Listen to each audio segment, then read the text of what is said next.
Добрый вечер, друзья. Мы опять находимся в гастростудии ресторана «Мусхая». В гостях у моего друга Семена Тарбахова. И к нам сегодня в гости пришел руководитель проектного офиса про консолидацию Якутии, по совместительству мой корефан Петр Чехардун. Мы только что выяснили, что мы, оказывается, практически полные тезки. Тоже Петр Петрович. Да. Ну что, Петя, ты к нам пришел в гости, и ты знаешь концепцию нашей программы. Мы будем что-то готовить. Что ты сегодня приготовил для нас? Значит, сегодня я хочу вам показать абсолютно простой, абсолютно возможный для приготовления дома простой продукт, да, простое блюдо. Это называется у нас даже в якутске такого названия нету, да. Я ее обычно называю чаша риса там, с говядиной или с жеребятиной или с курицей. То есть она абсолютно простая в приготовлении, при этом ну, вот концепция приготовления яичницы, да, то есть она очень быстрая. Значит, вот, допустим, вот среди русской кухни, допустим, или якутской кухни, вот, в течение там, 5 минут приготовить блюдо практически невозможно, правильно? Ну, соглашусь. Ну, да, соглашусь. Да, горячее блюдо с мясом, да, вот это практически невозможно. При этом вот я жил в Японии, там стажировался в Англии и имел возможность видеть очень много кухонь стран мира. И особенно вот это меня зацепило, и оно зацепило в плане вот абсолютной синхронизации с гастрономическими предпочтениями якутян. Твоими? Лично? Да, моими, лично твоими. И мне кажется, основными предпочтениями нашего населения. Да? Ну, как мы привыкли кушать. Да, как мы привыкли кушать. Допустим, если, например, китайская кухня, она богата вот этими специями, она острая бывает, да, и не все могут себе позволить, допустим, или там не всем нравятся острые блюда, правильно? А вот что касается именно вот японской кухни, она абсолютно похожа с нами. То есть вот красота вот в естественности продуктов.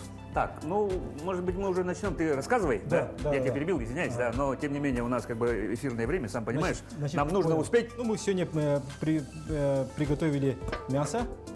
Мясо это я смотрю жеребятина, по-моему. Да, жеребятина. Ну, тут можно заменить и курицей, и говядиной, абсолютно ничего страшного. Короче, мясо да. Ну, жеребятина как бы тоже. Оптимальный вариант. Так, и мы немножко берем лука. Соевый соус, лук, мясо, рис. Ну, давай, приступай. Да, короче. абсолютно. У нас Семен выполняет роль человека, который может в любой момент сказать «стоп». Это не так. Хорошо, понял. Да. Я прикалываюсь, конечно, да, но тем не менее это шеф-повар, и он может какие-то коррективы, либо спросить, почему так делается, да? Значит, может помочь тебе тоже лук почистить? Давай. Да? Давай, чтобы время не терять. Вот мы любим все делать, все вместе. Сейчас в любом доме есть соевый соус, в любом доме есть лук, и в любом доме есть рис и мясо, правильно? Я знаю, что соевым соусом уже все дикие соевым соусом кушают. Да. Кощунство, конечно, ну пусть, ладно. Значит, как я дошел до такой жизни, скажем так, да, что сейчас предлагаю вам вот попробовать вот такое блюдо. Вот есть такой стереотип, что японцы сами, да, они вот постоянно каждый день кушают, питаются только суши и роллы. Слушай, да, вранье. Я тоже был в Японии, но скажу, что это вранье. А у японцев, наоборот, есть стереотип, что мы, россияне, там, ежедневно питаемся черной икрой, и пирожками. запиваем водкой, и при этом играем на балалайке. Иногда пельмени. Поэтому вот когда я впервые в начале 2000-х прилетел в Японию, я абсолютно по-новому открыл для себя вот именно кухню японскую. Там вот они каждый день питаются очень похожими на нас блюдами, на наши блюдами, да. Значит, это мясо, это вот наваристый суп, да, рамен называется. Рамен, рамен. Ну вот рамен, ламен, лагман, это вот один корень. Производные? Да, производные от слова тесто, от китайского, да. Значит, и питаются мясом, да, мясом с рисом. Вот если продукт вот вкусный, если там вкус мяса настоящего и соответственно, и рыбы настоящего, и всего-всего настоящего наваристого.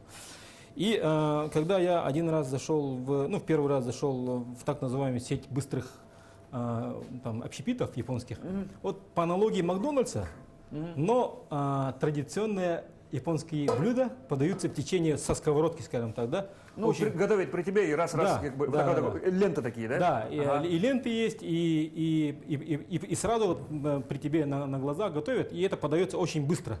Если мы там в среднем готовим где-то час, там 40 минут, да, мясо, у них вот прожарка, вот подача очень быстрая, моментально идет, да. И почему именно у них так получается в течение вот очень короткого промежутка времени? И почему у нас, как думаешь, так долго? Ну, я не знаю, мы просто, наверное, мерзлое мясо заносим, бросаем и ждем, пока оно растает и все. Нет, да? Кусками, потому что большие. Да, у нас куски большие. Да. Прямо вот такие, или вообще могут вот такие быть. Прямо Да. в суп ложим. С балкона занес, бросил и пока в воду и она ждешь. варится, доваривается, Да. проходит очень много времени. Все ждут, голодные, да. Соответственно, если у нас нету времени, то вот чем тоньше мясо, тем быстрее ее готовить, правильно? Ну, слайс, да, понятно. Да, законы физики. Поэтому вот наша задача, чем вот максимально быстро приготовить и подать со сковородки, это сделать тонкие пластины, скажем так, да? Ну. И тогда она у нас прямо там в течение 3-5 минут. Ну, приготовиться, Де- куда да, не денется. Но делается. самое главное, там получается время, тайминг, Да, тайминг. да? Ага. Не дай бог пережарить, не Да, дай да, бог да. сгорит. Чем вот именно быстрее делается продукт, тем все сжимается. В том числе там каждая секунда, скажем так, может быть на счету, да? Катастрофично, но. Да. И еще есть некоторые такие лайфхаки, которые я покажу вам сейчас сегодня, да, чтобы, возможно, Давай, чтобы Удиви нас. это дело быстрее получилось. Хорошо.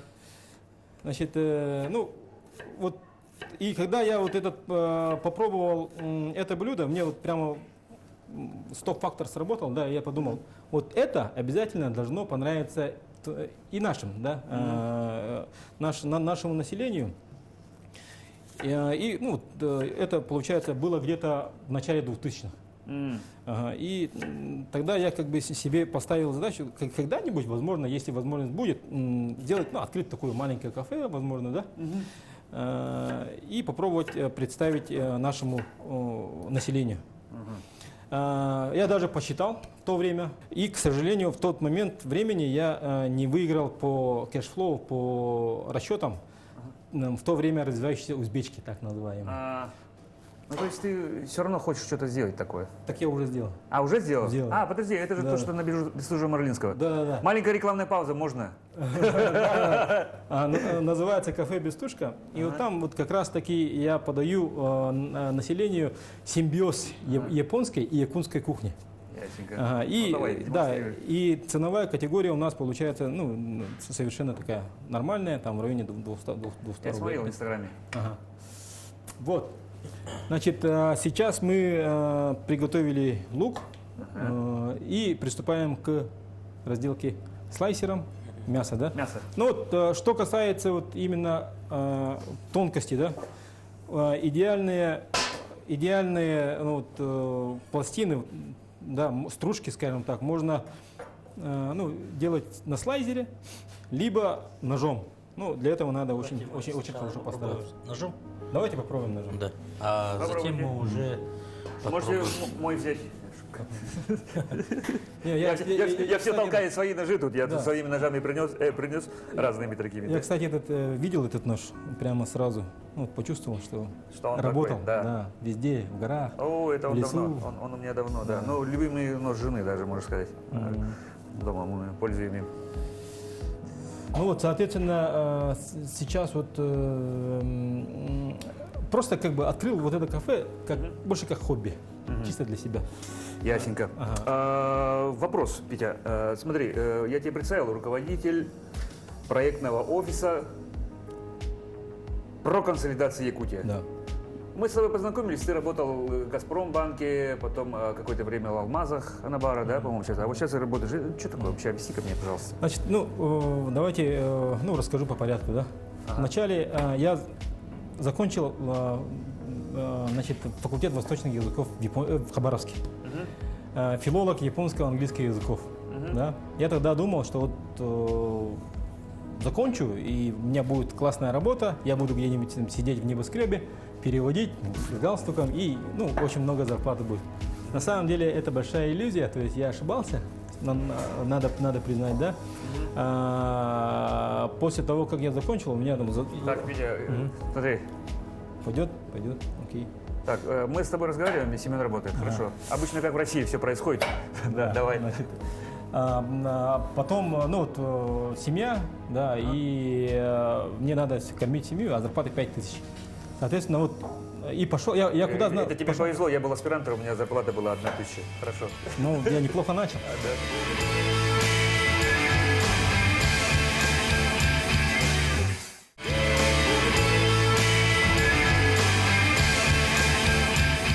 И я пошел в горную отрасль. То есть я пошел, где зарплата лучше, где больше платят. Где вода глубже, да, где, как рыба. Да, лес гуще.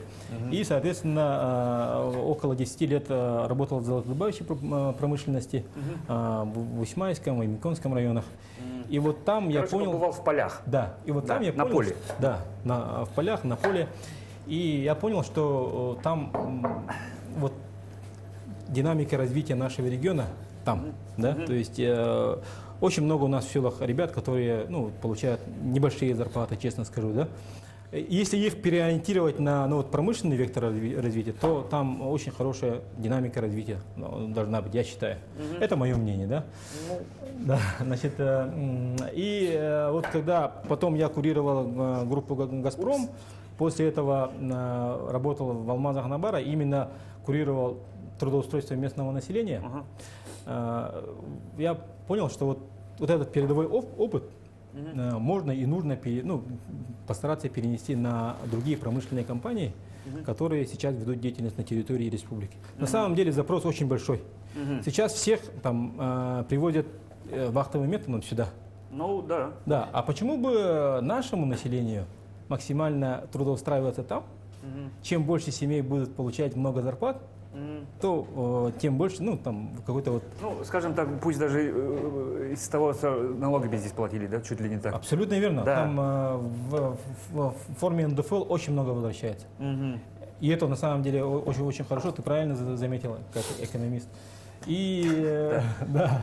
Как 4 вышки дают о себе знать. Третья высшая? Да, у меня экономическая, третья высшая экономическая. И, соответственно, сейчас мы проводим то есть рекрутингом занимаемся, то есть набираем население, желающее работать в промышленных компаниях или производственных компаниях. Чуть-чуть переподготовка и производство. Да. Сейчас как история происходит? Сейчас те, кто хотят трудоустроиться в промышленной компании, они приезжают сюда, в город Якутск, подают в бумажном виде, пишут анкету, собирают пакет документов. На одну компанию одноразовая анкета. Если не получилось, то все. То есть ты ожидаешь там месяц, 2, 3, 4, 5, полгода, и тебе могут прийти отказ, и все. В нашем же случае, представь, этот человек прилетает, допустим, из далекой, из труднодоступного села, прилетает, там оплачивает, условно говоря, 30 тысяч, да? Живет здесь у родственников, это очень много денег занимает. Соответственно, наша платформа, это сайт Навахту 14 РФ, позволяет оформить многоразовое электронное резюме, и мы потом упакуем этот пакет документов и предлагаем разным промышленным компаниям. То есть тем самым мы достигаем максимальной заинтересованности всех сторон, в том числе и промышленных. Понятно, хорошо, спасибо. Так, что у нас там уже, Семен, весь пыхтит? Ага, уже весь. Так, я думаю, хватит? Да. Хватит, ага. Задача, да, чтобы у нас мясо было максимально тонким. Потому что я пробовал, немножко толще сделать, ждем дольше, да, и вкус немножко теряется, немножко другой получается. Поэтому либо слайсер, либо очень тонко нарезать. Либо очень тонко нарезать. Да. Сейчас мы ждем, пока у нас это дело оттает, как якутяне. Ты его будешь что делать? Мариновать или что-то делать? Да? Значит, я его пока сейчас положу. Ага. Да. Мы таким нормальным, быстрым способом, экспресс-способом Да, пойдем. ну я так понял, ты же хочешь, чтобы это раз-раз и как бы, ну как в Японии, все быстро сделалось. Да. Правильно? Да. Да. Поэтому прямо вот сейчас наша задача найти сковородку. Так, давайте изначально, я как понял, у вас будет рис. Давайте рис поставим. Давайте так сделаем. Значит, да, пока... Рис у нас предварительно замоченный. Ага. Мы его сейчас поставим. Вот сейчас у нас в Якутии, ну, в каждом доме практически есть рисоварка, да, или мультиварка. Там рис готовится обалденным способом. Чуть ли не рисоварка. Да. Ага. Я первую свою рисоварку притащил из Японии в 2003 или 2002 году. Да, кстати, японский лучше мечтается почему-то. Я Да. слышал такую вещь, что когда первый раз в Японию приехал, говорили, китайцы приезжают сюда в Японию рейсом, покупают рисоварку и тем же рейсом обратно улетают. Это правда? Ну, абсолютно, да, может быть, потому что, ну, тогда, Не, может быть, реально. тогда разрыв в качестве между Китаем Ага. и Японией была космическая. Сейчас же вот с каждым годом вот этот разрыв уменьшается. Научились, скажем Да, так, китайцы научились, тоже, но- и на самом деле они молодцы в этом плане. Не, ну действительно же я думал, что за бред, как так, да? Да, Китайцы да. сами, да. Ну, я реально говорят, это такие... А сейчас Это соль. китайцы из Японии таскают, знаешь что? Ага.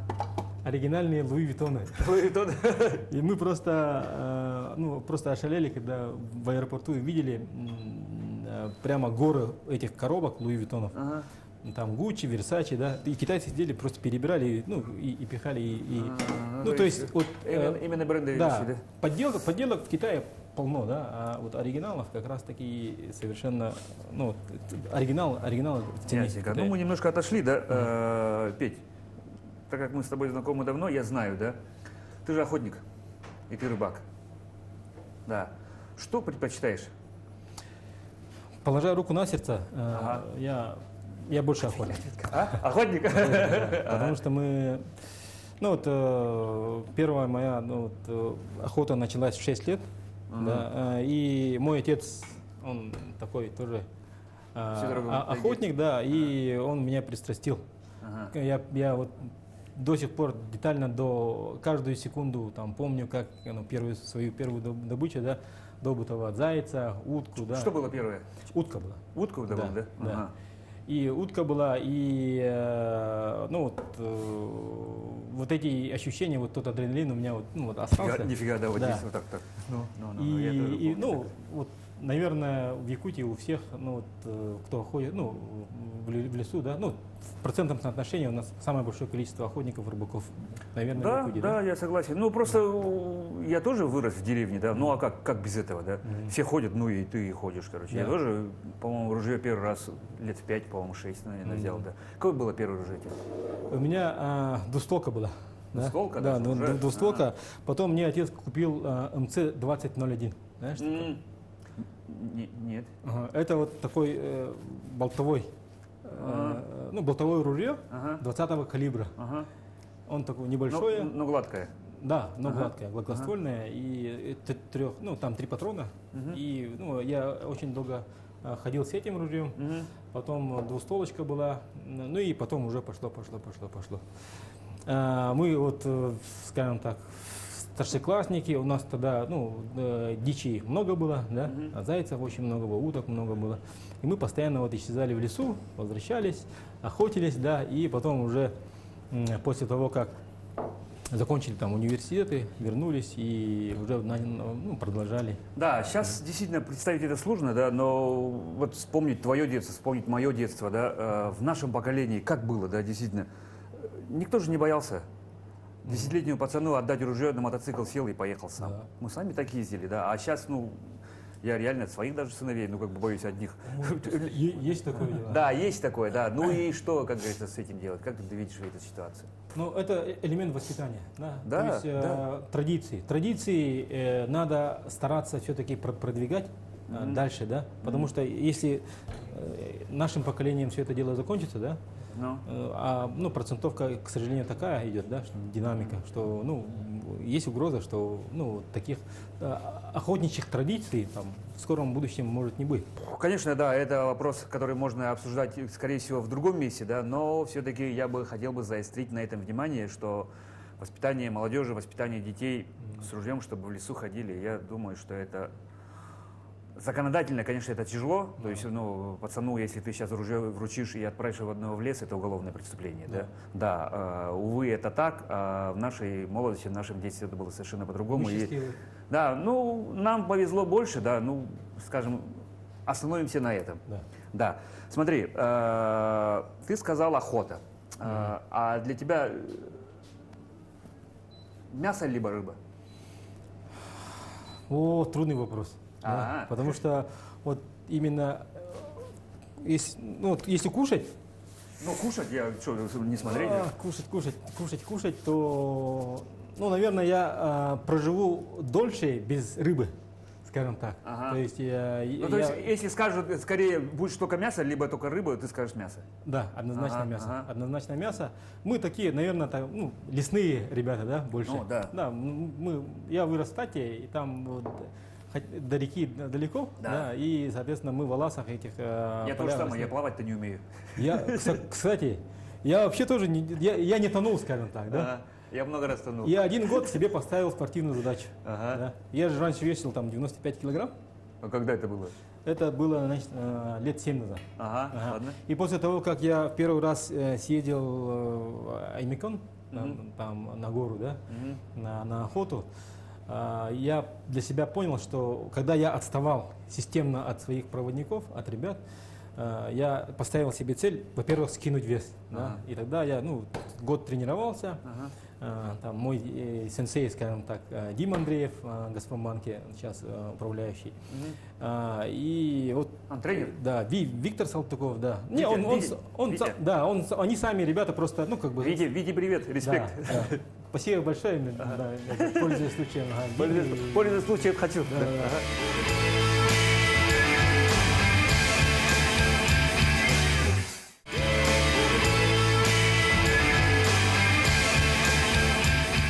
Опа. И, соответственно, вот первый год я скинул. Второй год я поставил цель пробежать 10 километров. У меня плоскостопие, и я в школе просто... Полумарафон. Да, четверть века назад, скажем так, да, последний раз пробежал там 3 километра, и больше я ходил, скажем так. не верю. После этого, ну вот я поставил себе цель и уже начал, там, пробежал 10 километров. А потом следующий год я поставил себе цель вот именно проплыть. Проплыть 1 километр. Безостановочно, не останавливайся. Не останавливаясь. И не по собачьи. И не по собачьи, И не да? по собачьи, Да. ага. И готовился, значит, вот попросил Дмитрия, опять же, да, Андреева, чтобы он меня научил плавать. Он, ну, как бы триатлончик, и, соответственно, бегать, плавать, это его стезя. И, представляешь, он меня 2 месяца учил, как правильно находиться на воде. Да, ну вот. Абсолютно, типа вот, да. То есть мы, якутяне, да, плаваем Вот так, да. ага, да. Парусность создаем. Ага. У нас голова всегда вот наверху, Но. и плывем себе гордо, да? А на самом деле это неправильно, и то есть Конечно. человек быстро устает, когда себе больше- парус. Это физика, Да, да? Ага. неэффективно. И поэтому я целых 2 месяца учился находиться. Я не считаю, что я сейчас до сих пор идеально плаваю, но Ну, умеешь. да, в течение там 9 месяцев тренировок я таки научился более-менее держаться на воде и системно плыть, да? И я, в конце я ее проплыл с главой сейчас Сунтарского района парень, Эдуард, да? Извиняюсь, не Сунтарского района, а села Сунтар, да? Ага, значит, мы с ним проплыли 1 километр. Мы учились вместе в Ранхикс, и вот... А где плавал-то? В бассейне? Или куда-то? Да, На водоеме? да, в бассейне, Ага. бассейне, Не на открытой воде. не на открытой воде. А Лену Потому что- тогда можешь переплыть? Не. Почему нет? Ну, во-первых, я считаю, что это слишком большой вызов, да, потому что у нас река, она священная, да, и Манчары, как-то вот, говорят, да. перебегал же по льдам, нет? Ну, это другой формат людей, да, скажем так. Поэтому, возможно, если бы кто-то гнался за мной, да, и хотел там меня уничтожить. Или бы водились бы крокодилы, бы, может быть, Да, может быть, я бы осмелился, но на самом деле как Тарзан, да?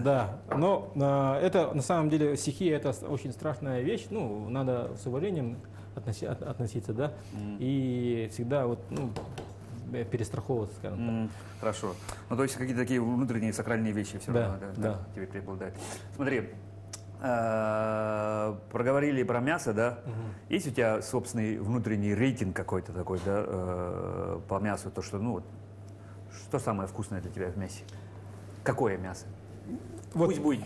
Да. Да, Ну, я- внутренний. У меня да, есть, например. Да, у меня вот однозначно, ну, вот лет 7 назад это, ну, жеребятина была. Я просто каждый божий день, каждый вечер затаскивал и кушал этот свежемороженый жеребятину. Строгач. Строганину, да. Да. Сашими делал, да. Ага. Потом я поехал вот первый раз в горы, захожу в охотничью избушку, и там такой запах классный. Думаю, что за запах, да? А там, оказывается, местные ребята, охотники, они просто варили на воде мясо чебуку горного барана. И после этого, вот, ну, вот, у меня, скажем так, вот, внутренний ранкинг, да, скажем Да, так. рейтинг. Ранкинг, ага, он немножко поменялся. Сейчас у меня в первую очередь стоит, ну, мясо чебуку. Какое именно блюдо вот ты любишь готовить из мяса чубуку? Ну, вот, аналог, наверное, такого якутского халахаты. Ага. То есть просто, Раз-раз-раз. да, на воде, Ага. раз-раз-раз, да, и чуть-чуть масла. Я люблю естественный вкус. Я ну, как бы не особо люблю, ну, мудрствовать, да, в этом плане. Именно вот если что касается приготовления чубуку, да. А вот что касается, ну, вот, как творчество, кухни, вот, лесное творчество, да, это совершенно другое, да, потому что, ну, вот, я категорический противник, скажем так, ну, вот, постного питания на охоте. Вот бывает же, например, вот стандартно, например, когда вот помнишь, там лет 20-15 назад мы охотились, Ага. да, мы там, что у нас было, да, хлеб, тушенка, что еще? Макарон. Ну, макароны, да? Макароны. Макароны, хлеб, тушенка, макароны. Это стандартный классический Да. там, ну, набор, скажем так. Сахар, соль, все. Да, сахар, соль, там, чай и понеслась, Да. и телогрейка, скажем так, да. Потом, ну вот, пришло понимание, что, ну, надо вот создавать комфорт, да, чтобы было вкусно, прям как на праздник, да. Изменять процесс. Да, изменять процесс, да, и при этом, ну, вот, начали покупать казаны, там, готовить на решетках, да. Ну, добавлять некие изыски, которые... Да. И мы вот, ну, пришли с моими друзьями, да, пришли к тому, что вот мы сейчас создаем там максимальный комфорт. Если, например, раньше прямо ночевали на земле, на холодной, да, то сейчас раскладушки. Ну, просто, вот, да. вы просто стареете, шутка. Да. Мы, значит, вот, Нет такого, чтобы Да. на голой земле в минус 40 в спальнике переночевать, да? конечно, Да, это Я стандартное прикалываюсь. развитие, да, охотника, да, когда человек, ну, выбирает там сторону комфорта в силу возрастных каких-то изменений, может быть, да, а может быть просто, ну, желание там как-то создавать комфорт. И вот мы начали прямо вот делать пловы. Это же классно, когда Ну да. почти праздничный Если стол. время позволяет, Да, если время да, позволяет. позволяет, если все не против. Ну, обычно бывает, да, такое, как бы, может, некое противостояние встретить. Ну, вот на северах, да, они же любят просто тоже все вот так. Раз. Ну, как бы, зачем время тратить на непонятно что. Я ездил на Барский на подлетку один раз в тундру, да. Я решил приготовить тройную уху. На меня смотрели как на идиота просто. Говорят, какого хрена, когда вообще это будет готово? Я говорю, подождите, сейчас сначала сорная рыба, потом головы там туда-сюда. Я там часа два, так, короче, там пыжился, так и попробовали, говорит, ну, это рыба, типа, такие, блядь, думаю, ладно. Да. Ну да, то есть тут как бы нам надо угадать с этим, с компанией, во-первых. Да, ну то есть, видишь, Понимаю, как, да. А при этом, ну, если, например, на северах, ну, там, в Анабанском, я, ну, в Оленевском был, и, ну, там, в Себяне был, ага. И в Эмикёне, там, в Понском районе, там, Усьмайский район, там вот все очень просто. Очень просто. Ну, вот когда да. идет передвижение, все оперативно, быстро. Там Да. просто надо просто успевать и физически вывозить. Ага. Вот такие моменты, там все, что есть, там минут 15 перекусил, быстро, Да. и сами идут. И вот эта легендарная фраза «чугас», да? чугаска, да. Чугас, угас. А, Во-во-во. чугас, Да, Это вообще как бы, ну, в первый раз я поверил, а потом уже все, потому что Да, чугас это я называется. тоже да. впервые повелся на эту фразу в Жиганском. Гугас, готуру. Это, ну, переводится как этот, как близко. Да. Да, да, Оказывается, это не близко. Типа скоро, и- близко. И, не один Да. день. Это может быть и завтра, Да. а может и нет вовсе. А может и, А может и не быть. да, а может и неделю. Да. Как вы относитесь вообще вот к вяленому виду мяса там? Ну, к рыбе. Да, абсолютно. Удобно брать с собой, например. Ага. Значит, расскажу историю. Просто вспомнил, да? Давай. Ага. Очень сильно я соскучился по простому мясу в Японии. Там какой-то 8-й месяц или там 7-й месяц, да, уже находился в Японии. Поехал в супермаркет, купил мясо. Просто сделать якутский суп. Да. Купил макароны итальянские, мясо купил, картошку купил. Ну, вот такую стандартную якутский суп хотел делать. Кидаю все, я готовлю. Вообще нет. Что-то не туда. Вкуса нету. Да, вода водой, то есть она как бы, оказывается, мясо для жарки, она отдельная. Да. Мне казалось, что я там, ну, куплю и все будет вкусно, как у нас в Якутии. Поэтому наше мясо как-то вот вкуснее, наваристее получает. А потом один раз вот по части вот вяленого мяса, да, один раз возвращаюсь, а там жила у нас монголка, и в 6 утра, что ли, там, ну, вот рано проснулся, что-то там, иду, и запах такой интересный идет. Я такой думаю, что за запах там? Вообще какой-то вот специфический запах. У монгол есть вот мясо, они вот, ну, кладут под, ну, типа казы делают, как казахи, да? Ага. Но они доводят ее до состояния вот прямо порошка, ну, вот такого состояния вот такие, как вата, мясо доводит. Он хранится, он легкий, во-первых, да? Но, ну, вот за счет, видимо, вот, включения туда там пота, да, там лошадей, он там, ну, вот специфический запах получает. Но когда, например, он очень легкий, это первый показатель, когда, ну, вот, кочевой образ жизни ведут. И это- Она настолько высушенная, что она Да, такая да, получается да, так, да. да? Как будто вот, как войлок, нет, как вата, скажем так, да, Ага. как пакля. Пакля. Да, как пакля. Ее просто берут, кидают в воду, бум, и она наваривается, и вот тебе бульон. Это, собственно, этот запах был. Да, а вот это, ну, а запах он специфический. Да, как не воспринимают суп из потрохов, ну, запах на запах. Тоже мы говорим, харта, типа. Да. А вот, ну, для меня, например, вот такой запах был такой. Ну, а сам именно к вяленому, там, к сушеному я абсолютно классно отношусь, люблю. Давайте приступим примерно ко второй части приготовления. Да, у нас жизнь уже практически готовый, по-моему, да? Так, сейчас, Что, он значит, нас- смотрите. Он нас что делает? Он нас Пусть уже- он он настоится. уже приготовился. Да. Да? Он пока настоится. У нас готовый. Так, тебе сейчас нужен лук. Так, И- лук и наше мясо. Так, тебе масло какое нужно? Растительное или Растительное, растительное масло. Вот то масло, которое есть везде. Да. Да.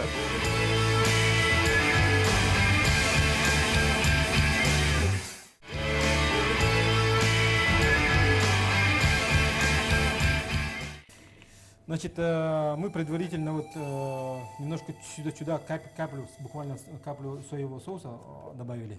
Сейчас включаем наше устройство.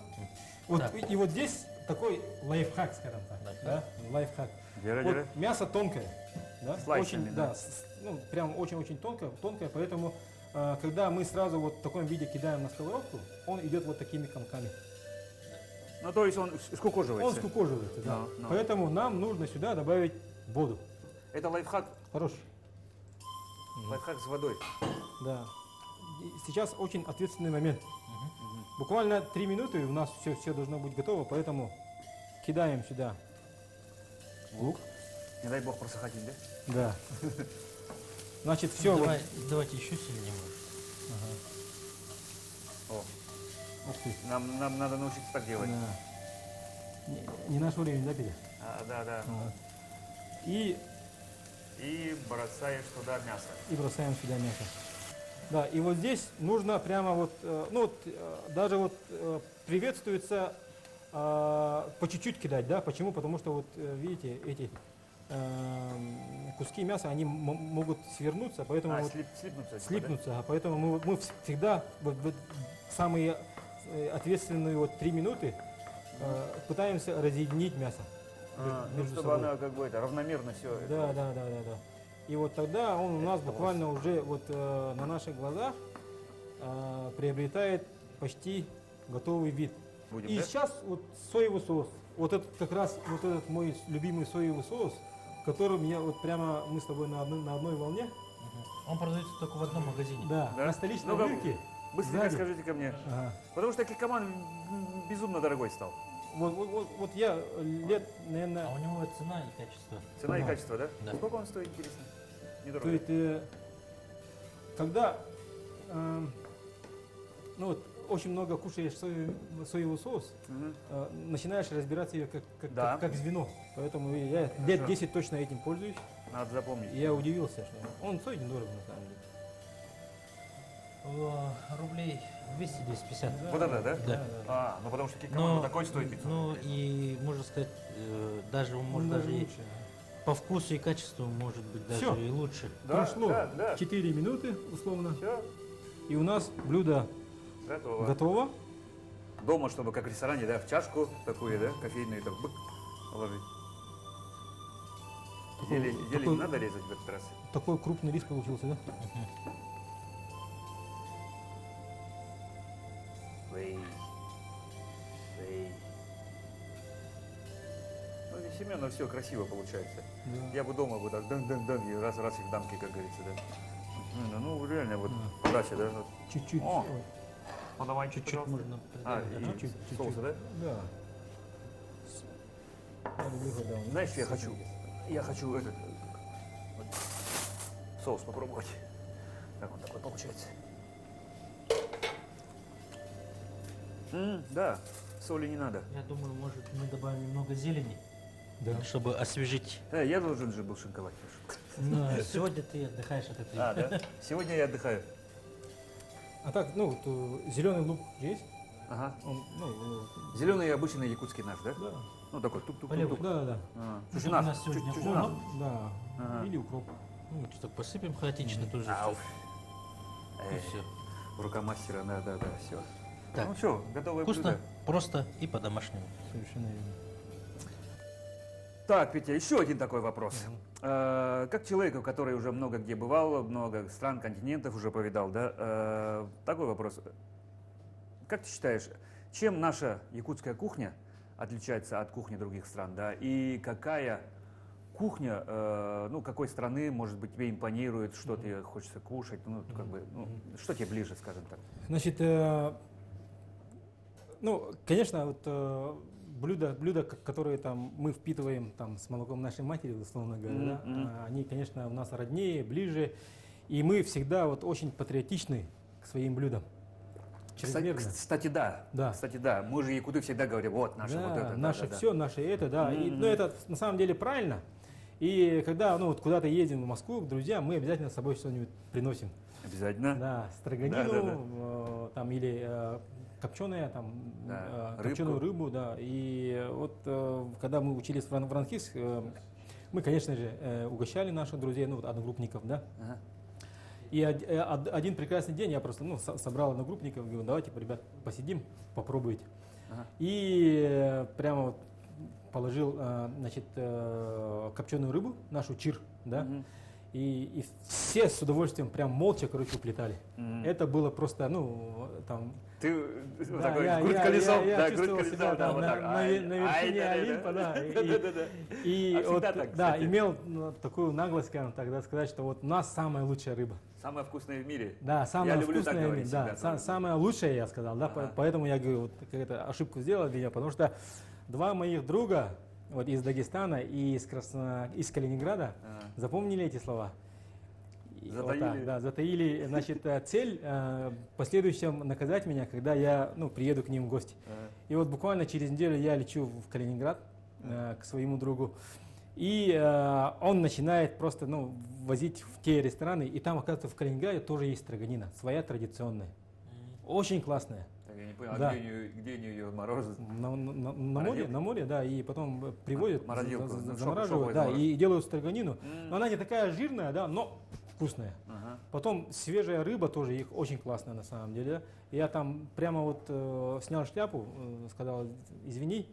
Потом на следующий год, когда следующий курс был, ну, у нас на выходных как раз и время получалось, да? Ага. Я в тот раз следующий год уже после диплома поехал. В Дагестан прилетели, да?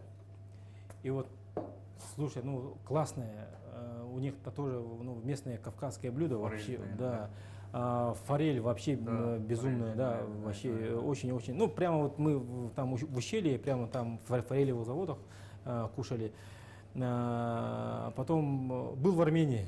Мгм. Впервые в жизни я сел за стол в 2 часа дня и встал в 10 часов вечера. Да ладно. Так долго сидели, и у них там огромные столы, и все вот варится, жарится, там шашлыки. И я думал, что вот серьезно, у меня желудок не выдержит, потому что еда-то жесткая, ну, думал, мясо, да? Ну, конечно, она плотная. 6 часов кушай Тяжелое. мясо одно. А там, оказывается, вот своя вот, специфика есть. Когда ты кушаешь там с кинзой, там, с травами, Мгм.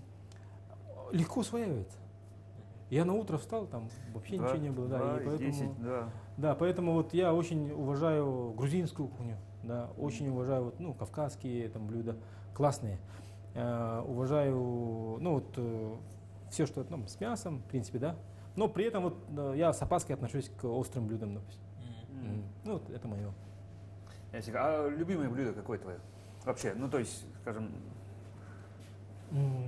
что Ну, бы ты съела в любом положении? да, я, ну, как бы абсолютно буду как, ну, скажем так, не оригинальным, да. У нас любимое блюдо, конечно, это строганина, Мгм. чир, да, усянский или там, ну, вот, озерный чир мне очень нравится. Но он жирный, да, поэтому, ну, вот, чем холоднее вода, тем жирнее рыба. Тем жирнее рыба, ну, для нас это, ну, как бы, показатель. Ну, да, ну, чтобы таяло во рту. Да, чтобы таяло во рту. А рыба и потом, ну, салат из брокколи. У меня один раз давно этот приехал там, на праздник, и салат яйца, брокколи, майонез Мгм. приправленный. Вообще классно. Вот. Ну, без этого я, например, там, ну, вот, Новый год не провожу, скажем. М, Хорошо. Давайте тогда мы уже приступим к дегустации. Давай. Как ты говорил, мясо Чехардунский. по-чехардунски. Мясо по-чехардунски. Чехардунский. Вы пейте фамилию Чехардун. Мясо по-чехардунски. Ну вот у нашей группы друзей есть свои фирменные блюда. Есть борщ по-левински. Там он, опять же, в течение 5 минут готовится, да? Борщ в течение Борщ? 5 минут. Да ладно, Да, круто. ну только походный вариант борща. Вот бывают же такие маги, Брикеты. брикеты маги. Ага. Ага. Покупаются 2 штуки. Покупаются, ну, там, лапша доширак, ну, быстрого приготовления, Мгм. Заваривается и туда, да? да? Да, и тушенка одна. Все. Или 2 тушенки, еще лучше. Все кидается, 5 минут, и она тоже очень-очень вкусная получается. Самое главное, мясо тонко нарезать. Да. Да? Вкусняшка. Вот я чувствую, когда вот организм благодарно принимает блюдо, вот тогда это, ну, тогда это получилось.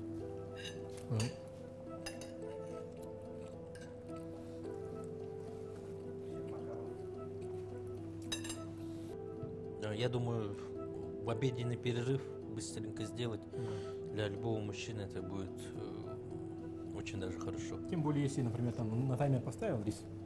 Да. Да? Ну что тут присутствует? Хороший гарнир, мясо и лук. Да. Все, что нужно. Как говорится, просто со вкусом. Да. Ну что ж, друзья, на этом наша передача заканчивается. Да, надо спасибо сказать гастростудии ресторана «Мусхая», нашему другу Семену и, конечно же, Пете, за то, что был сегодня нашим гостем. Ну и смотрите нашу программу на канале Якутия 24. До новых встреч! До новых встреч.